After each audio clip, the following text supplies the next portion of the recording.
Islamic Education Podcast.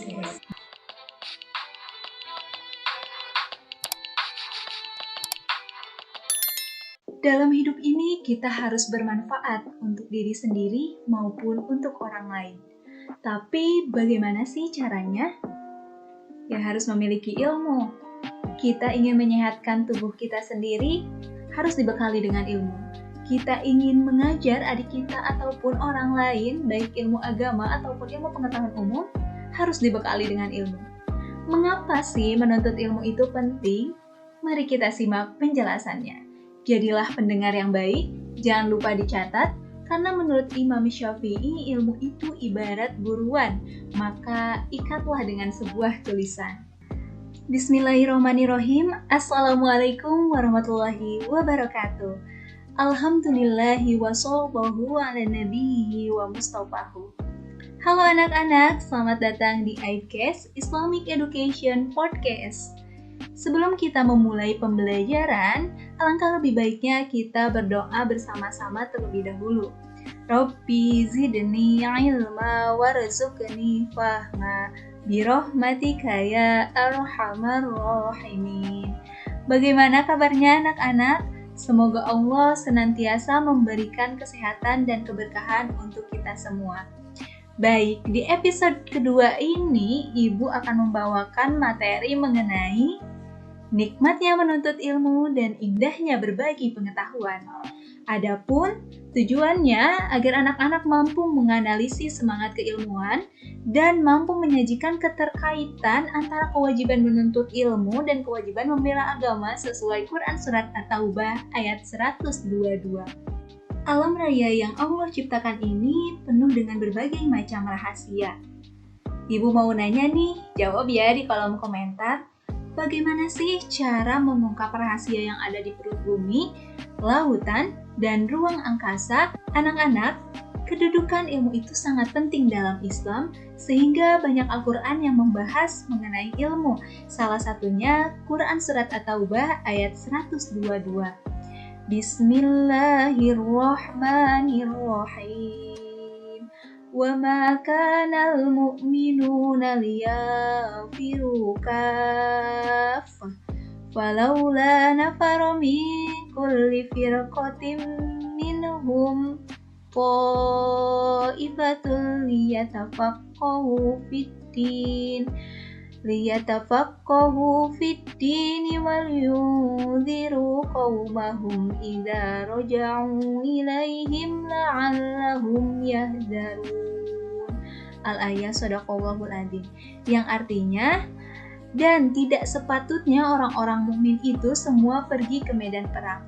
Mengapa sebagian dari setiap golongan di antara mereka tidak ada yang pergi untuk memperdalam ilmu agama dan untuk memberi peringatan kepada kaumnya apabila mereka telah kembali agar mereka dapat menjaga dirinya. Jadi anak-anak, pada saat itu ketika zaman perang ayat ini turun dan memerintahkan umat muslim untuk tidak semua pergi ke medan perang, tetapi ada pembagian tugas di antara mereka, ada yang memperdalam ilmu agama dan ada yang pergi ke medan juang.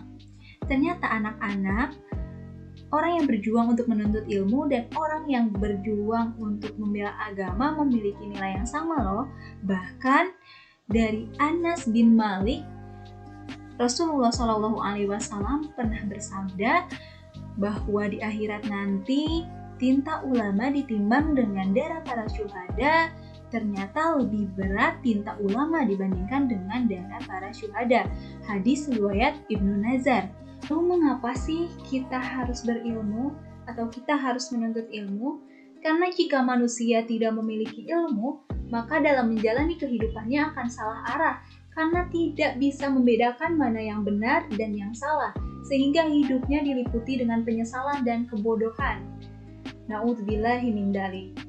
Bagaimana sih cara kita untuk mendapatkan ilmu? Jawabannya dengan belajar. Karena belajar itu tidak dibatasi ruang dan waktu, bahkan Islam itu sendiri mengajarkan kepada kaum muslim untuk menuntut ilmu dari sejak lahir sampai liang lahat. Sehingga hukum mempelajari ilmu itu sendiri ada dua. Yang pertama fardu kifayah, seperti mempelajari ilmu eksakta, ilmu kedokteran, dan lain-lainnya. Yang kedua, fardu ain, yang mana umat muslim itu tidak boleh meninggalkan dalam mempelajari ilmu seperti ilmu mengenal Allah, ilmu tata cara ibadah. Tak lengkap rasanya jika ibu tidak memberikan salah satu contoh perilaku semangat menuntut ilmu dan dengan perilaku tersebut membawa beliau untuk meraih kesuksesan di dunia maupun di akhirat.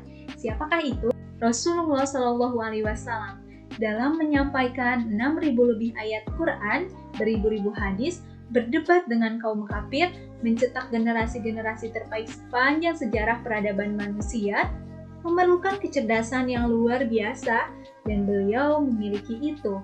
Sehingga pada saat itu banyak yang tersentuh hatinya untuk memeluk Islam. Hebat bukan anak-anak? Nah, jika kita jejaknya ingin seperti beliau, tauladan kita semua, dimulai detik ini, dimulai sekarang kita harus sungguh-sungguh dan semangat dalam menuntut ilmu agar kita menjadi manusia yang berguna untuk diri kita sendiri, untuk orang lain, untuk agama dan negara. Dan jangan lupa bersamai dengan akhlak yang mulia. Baik, sekian materi yang Ibu dapat sampaikan di episode 2 ini. Sebelum Ibu tutup, Ibu ingin memberikan oleh-oleh nih kepada anak-anak semua. Yang pertama, jawab pertanyaan Ibu yang dilontarkan di awal podcast ini. Yang kedua, berilah salah satu contoh perilaku semangat menuntut ilmu di zaman sekarang dan dengan perilakunya tersebut dapat meraih kesuksesannya. Kita tutup pembelajaran kita hari ini dengan berdoa kifaratul majlis. Subhanakallahumma wa bihamdika asyhadu an la ilaha illa anta astaghfiruka wa atubu ilaik. Terima kasih dan mohon maaf. See you on the next podcast. Wassalamualaikum warahmatullahi wabarakatuh.